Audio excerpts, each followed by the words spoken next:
Hello, guys. Good morning, good afternoon, good evening. Austin Black here. So, we started a series, mitigation series, and we have released the first episode, which a lot of you appreciated it. And the essence of mitigation tells us where and when we take our trade, right?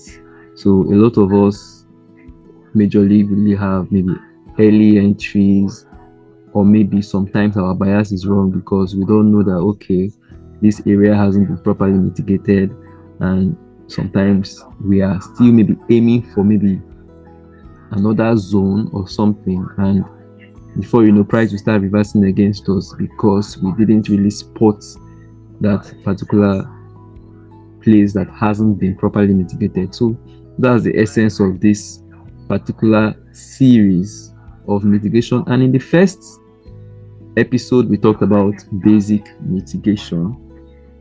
In this particular second episode, we are going to talk about complex mitigation series.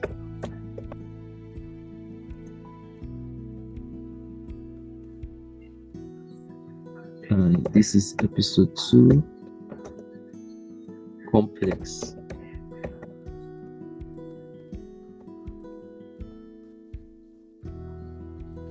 So this is complex mitigation. Now, what is mitigation? Right? We have a basic definition. Should I say basic definition, or let me say a unilateral definition of mitigation? What is it? Simple. Mitigation simply means support not tapping into, like what we said in the first episode. For those of us that have watched the first episode, we talked about support not tapping into resistance and resistance not tapping into support. As simple as that. So mitigation simply means when a resistance has not been tapped by a support, or when a support has not been tapped by a resistance. And in the first episode, we talked about ideal situation in the market and an unideal situation in the market. So understanding mitigation means understanding an ideal situation in the market and an unideal situation in the market. What is an ideal situation in the market? That is the question. An ideal situation in the market simply means when resistance has tapped into support. When resistance has tapped into support, or when support has tapped into resistance. This is an ideal situation in the market, right? So an ideal situation in the market is when support mitigates resistance. Now, this is our definition of mitigation, right? For everything we see, for every pullback, for every order flow continuation, what price is targeting is mitigation one way or the other. A support or resistance has to be mitigated before price actually moves. So when we talk about mitigation, this particular basic definition is our blueprint to understanding mitigation, right? This is a basic type of mitigation where we talked about in the first episode, where we said support has to tap into resistance like this. And we also said that an absence of support tapping into resistance simply means an mitigation. And it simply means there is still an imbalance there. Now, when we see something like this particular support is not tapping into this particular resistance, there's an absence of mitigation.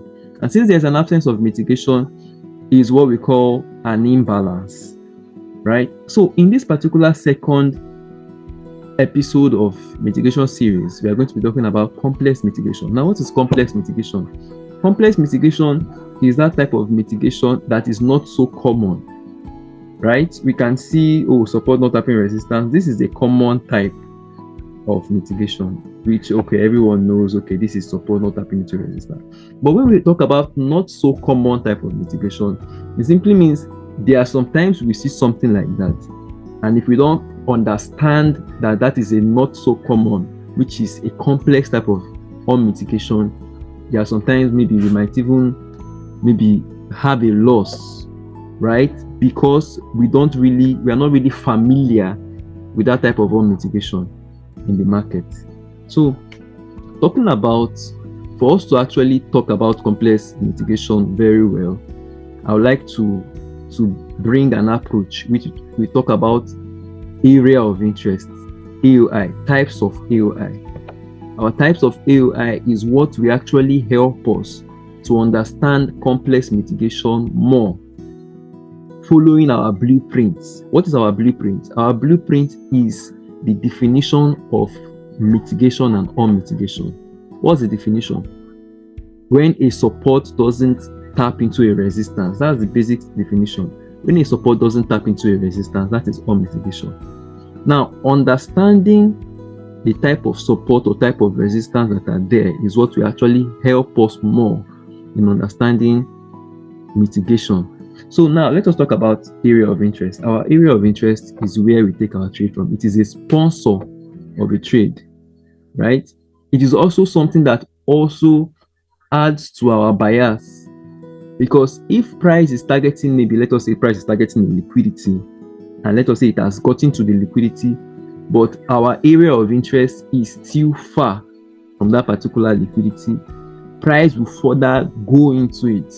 We have taken trades over the past few months, over the past years, where price will take our liquidity and still move over 300 pips to get to our area of interest before it moves. So area of interest adds to our bias in the market, not just liquidity, but understanding on mitigation. Understanding our area of interest is what adds to our bias, and understanding area of interest will also help us in understanding complex mitigation. So talking about area of interest, we have different types of area of interest. The first one I would like to talk about is our full convergent area of interest, which is our full convergent AOI. So let me list them out. The first one is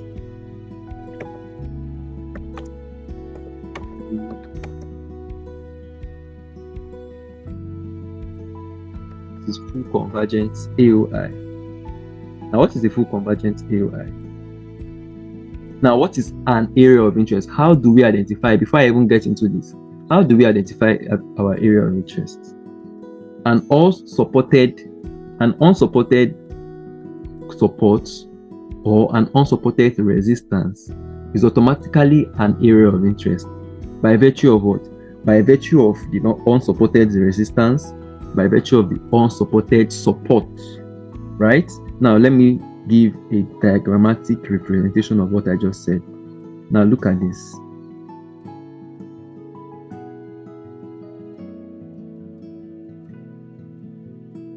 Now look at this. This particular high here is an unsupported. This particular high is an unsupported support here. Since it is an unsupported support, what's happening? Automatically, it is an area of interest. Why? Because this particular support has not been mitigated. So there's an imbalance from this particular resistance to this particular support. This is our area of interest by virtue of this support that has not been mitigated, right? So using this particular definition, let us now talk about the first one, which is our full convergent AOI. Our full convergent AOI is an AOI by virtue of support or resistance, right? That's the definition. Our full convergent AOI is an AOI inside a larger AOI. So when we have something like this,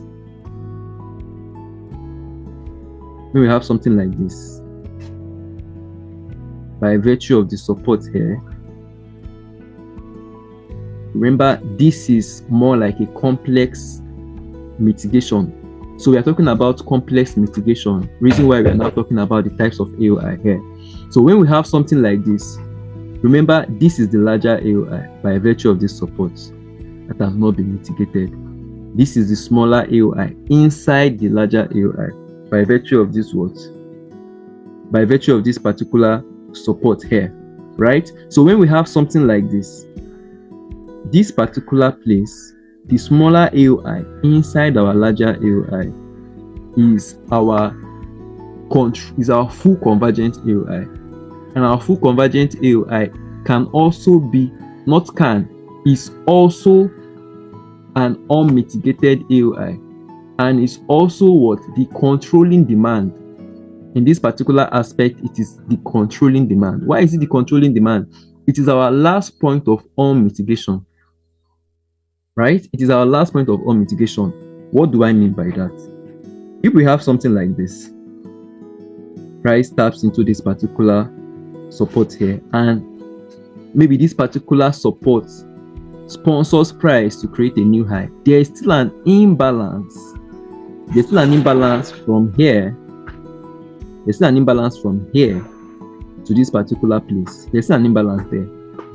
And this, within this particular place, beyond this particular support here, there is no other support here. So meaning that if price comes to take this particular liquidity and mitigates this particular support, there is no other liquidity here. So this is the controlling demand. This is what will determine our last point of mitigation. This is what will determine if we have proper mitigation or not, right? In such scenario, we can now call this what? Money transfer. In such scenario, we can now call this money transfer. Meaning if price now eventually comes back to take this particular place here, price is reading everything. Why? Beyond this particular high, beyond this particular low here, there is no other unmitigation. And what do we mean by unmitigation? Simple, by virtue of definition. An unmitigated and untapped support or an untapped resistance within a structure range. That is our unmitigation. So beyond this particular low, there is no other unmitigation here. Now, some of us can be wondering, oh, what about a candle? No. In the first episode, we said a structure range is a candle.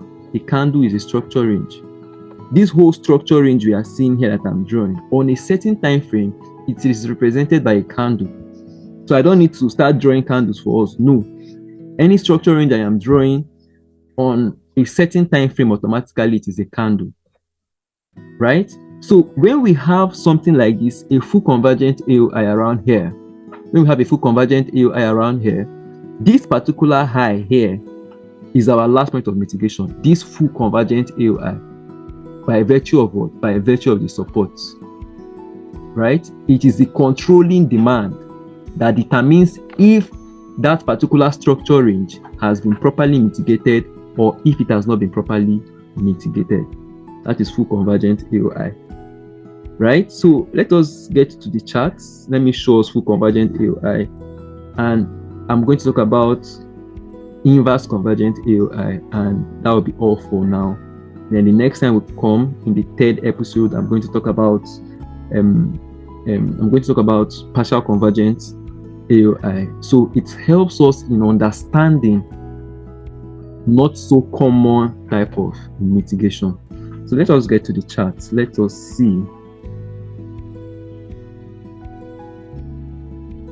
Okay, so talking about a full convergent AOI, we said the full convergent AOI is an AOI inside, is an AOI within a larger AOI, right? And we said, how do we know where is an AOI? An AOI is supported by virtue of what? By virtue of support or by virtue of resistance. So looking at this particular one here, we can see this. We can see this as a larger AOI, right? You can see this as a larger AOI by virtue of this particular support here, by virtue of this particular resistance here. Now, understanding mitigation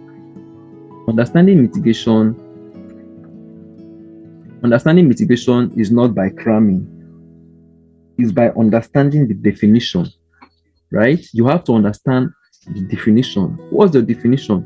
An unsupported support or resistance. And when I mean unsupported, a support or resistance that has not been tapped into. That is an unmitigation. So understanding our area of interest is understanding unmitigation. Now, why do I call this particular place? Why do I call it my larger AOI? By virtue of this particular resistance. if you look at this particular chart, you see that this particular high has not tapped into this one. Since it has not tapped into this one, what is it? It is an area of interest, right? Now, within this particular area of interest, what can we see? We can see series of what? Series of resistance here. This is a resistance. Inside here, this is a resistance, right? Let me change the color. Inside here, this is a resistance. And even looking at it even more closely, we can see what? This particular resistance inside here. Now, all these resistance inside this larger one, we can call them full convergent. Why? Price can easily come, use this, create a new low. But let me even give a schematic of what I'm even talking about.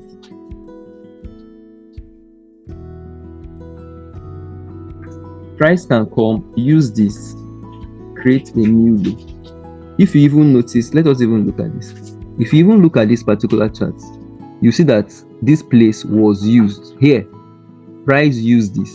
So there's still an imbalance from this particular place to this particular place, or even this particular resistance here. There's a resistance here. So there's still an imbalance from here to here.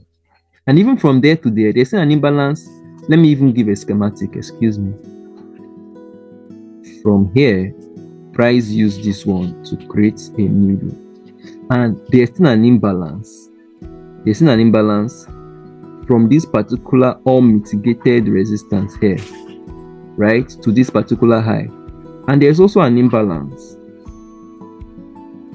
from this particular place to this particular place, right? Now, around this particular structure range, the structure range, what was our structure range? From this low to this high is our structure range. Around this particular structure range, what is our controlling demand here? The last resistance we can even see down to this place. Let me zoom in further. Remember, we said every structure range is a candle and every candle is a structure range. This is our controlling supply here, this one. Because if we look at this particular low here, if we look at this particular low, representing it, bringing it out to be a structure, it can pass like this. We can have something like this. On a certain lower time frame, we can have something like this. Now, this particular candle here, this one, has now become, drawing it out diagrammatically, this is it, whereby this particular place here, this particular low, is our controlling supply by virtue of this candle. Remember, we said every candle is a structure range. Every structure range is a candle. So looking at this particular place, this is our controlling supply around this place. However, this place is also what? This place is also our resistance.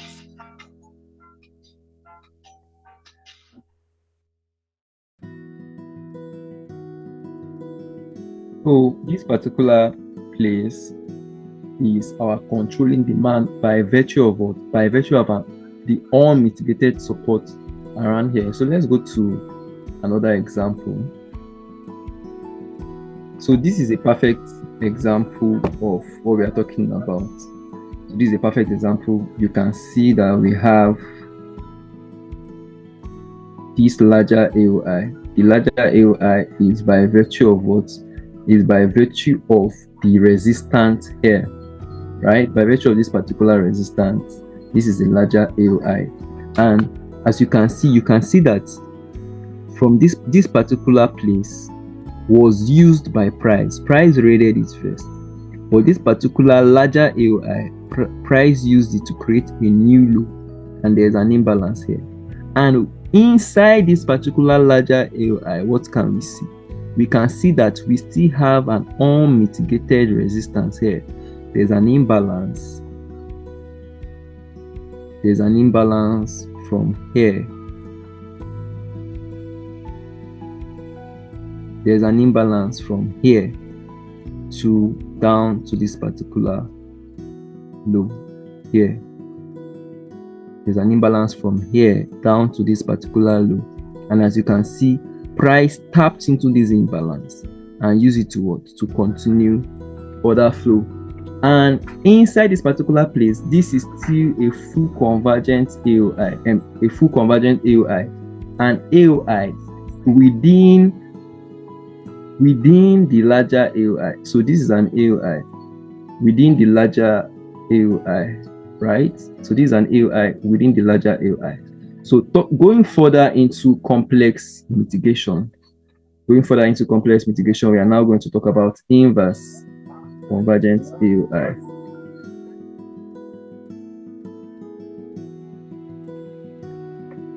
All right, so our second type of AOI is, which is going to be the last type we are going to talk about. In the third episode, we are going to further talk about a more complex type of mitigation, or a more complex type of mitigation. And also, please don't forget to like, share, and subscribe to this channel. We are going to be bringing more educative content along the way.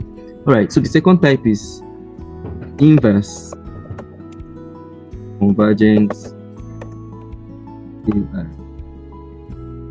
Is inverse convergent AOI. Talked about full convergence, and we said our full convergent AOI is an AOI inside the larger AOI. Okay.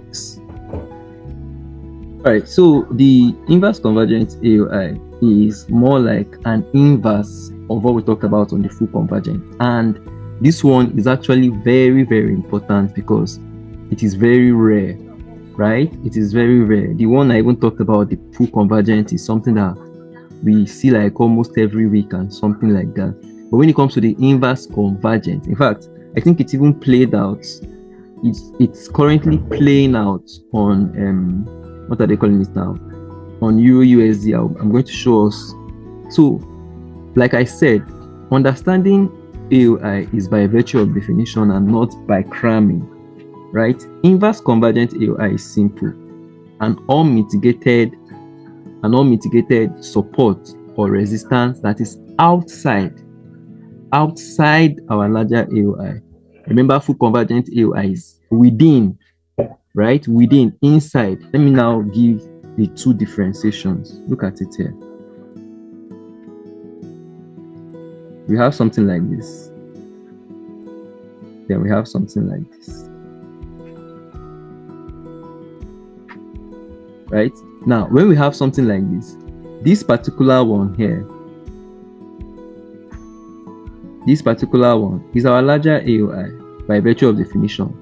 Why is it called our larger AOI? Because of this particular support here.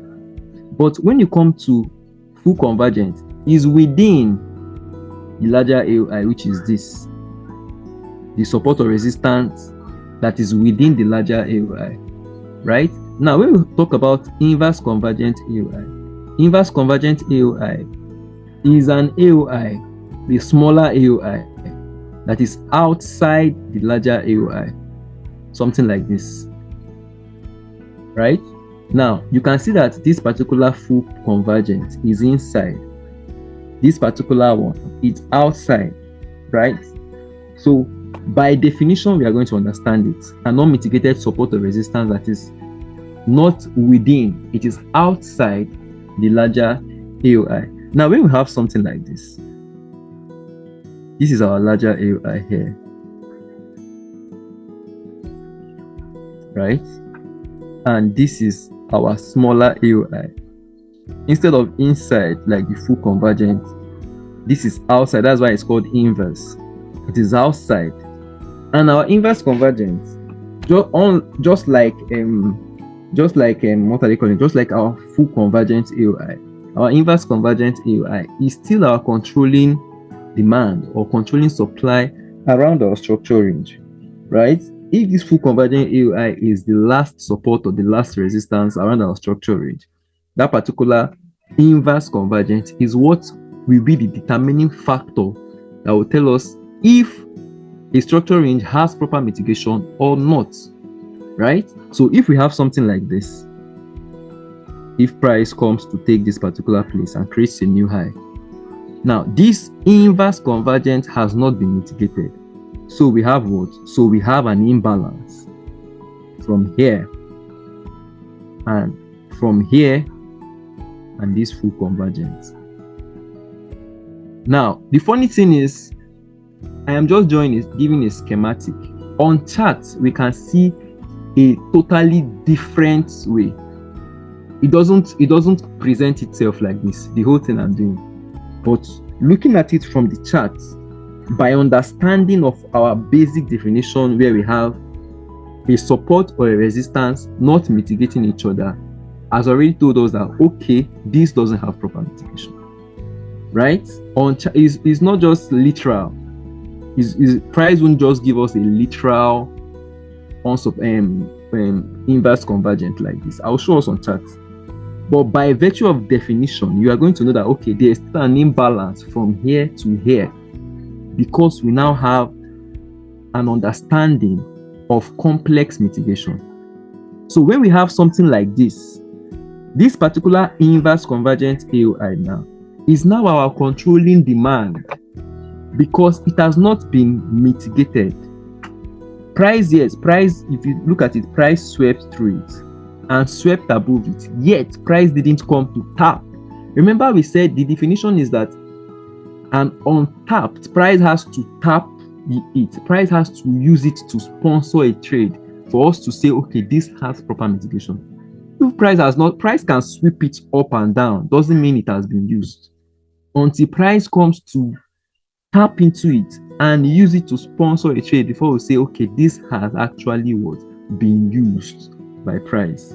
So this particular, if you look at it, price swept even above it, price swept below it. In fact, price swept again, but price has not come to use it. That is why it is an unmitigated support here. It has not been used. It is the controlling demand until what? Until price comes to now use it, tap into it. It has now sponsored a trade before we can now say this particular inverse convergent AOI has been used by price. So let us just go to the charts. Let us see. All right. So if it's Euro USD monthly time frame, and I'm deliberately using this particular time frame to show us something, to show us inverse convergence AOI. And this is a not so common type of AOI, right? A not so common type of AOI. So I want to really show so that we can understand. That's the essence of this particular lesson, this particular teaching of complex mitigation. This is a typical example of complex on mitigation, right? Now looking at this, right? The larger AOI here is this. This is the larger AOI by virtue of what? By virtue of this particular support. This one can also, in fact, let us even use this. This one is the larger AOI by virtue of this particular resistance here. Then this one can pass as a full convergent AOI because it is within the larger AOI by virtue of this particular resistance here, right? Now, inside this particular place now, or if we are to even use this, let me even show my chart like this. Let me show my chart like this. Let us even say the view of our chart is like this, right? This can pass as the larger AOI. Let us even use this. It can pass as a larger AOI. Now, inside this particular larger AOI, by virtue of this particular resistance here, that's why we call this a larger AOI. Now, within this particular larger AOI, at the back, let me do this from here. This is our larger AOI. Now, remember, don't bother about the candles, right? We said every structure range, every candle is a structure range, every structure range is a candle, right? Now, inside this particular one here, we still have this particular place. If we are to represent it diagrammatically, we can have something like this. we can have something like this. This is this, this, right? Bringing it out like this. If we are to bring this out,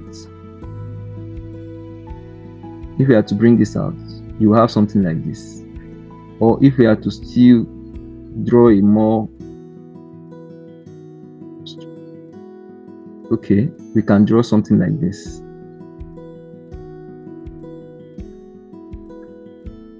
Now, drawing something like this, what do we have? This is our larger AOI here. Bringing it out, this is our larger AOI, which we have here. Then this particular resistance, which is the low of this candle, is our full convergent AOI that is inside this larger AOI here. Then at the back of this place, we still have what? Our inverse convergent AOI, which is this particular candle, which is this particular place here, is our inverse convergence by virtue of what? By virtue of this particular unmitigated resistance. And as you can see that what? This particular candle didn't tap into it. So there's still an imbalance from here to here, right? There's still an imbalance from here to this particular place. So looking at it now, you can see that what the price do? Price came to tap into it. Price came to tap into this unmitigated inverse convergence AOI. Price came to tap into it. This is not futures. I would like to go to, okay, let's just go to futures. Futures is our true pricing, please.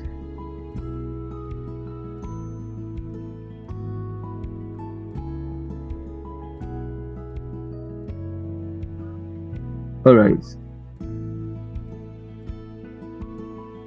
Okay, this is futures. Futures is our true pricing. I'd like to use futures for this to show us that. I majorly use futures because futures gives me a true pricing. Most of the time when I use CFD differs in pricing. Futures gives me unilateral pricing, the uniform pricing.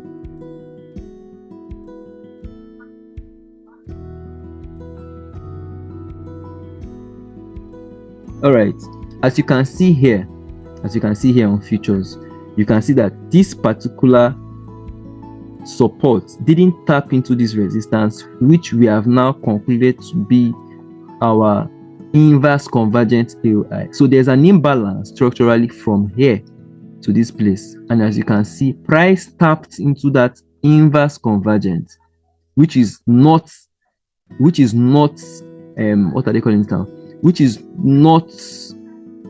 been mitigated by price, right?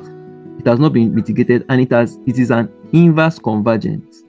Even though beyond here we still have an inverse convergence here, this particular place that has not been used. But since price was just trying to target the nearest zone to sponsor it, it tapped into here and it used it for this particular pullback. This is an inverse convergence, which is a not so common type of mitigation. So in our third episode, we are still going to be talking about complex type of mitigation, and I'm going to still show us more examples and how, even though the schematic I draw is quite straightforward, price doesn't present it that way. But in the course of our teaching, we are going to understand how we are going to see more complex, right? We are taking it gradually. We are going to see more complex type of mitigation and how price use them. So don't forget to like, share, and subscribe, and I'll see you in the next video. Bye bye.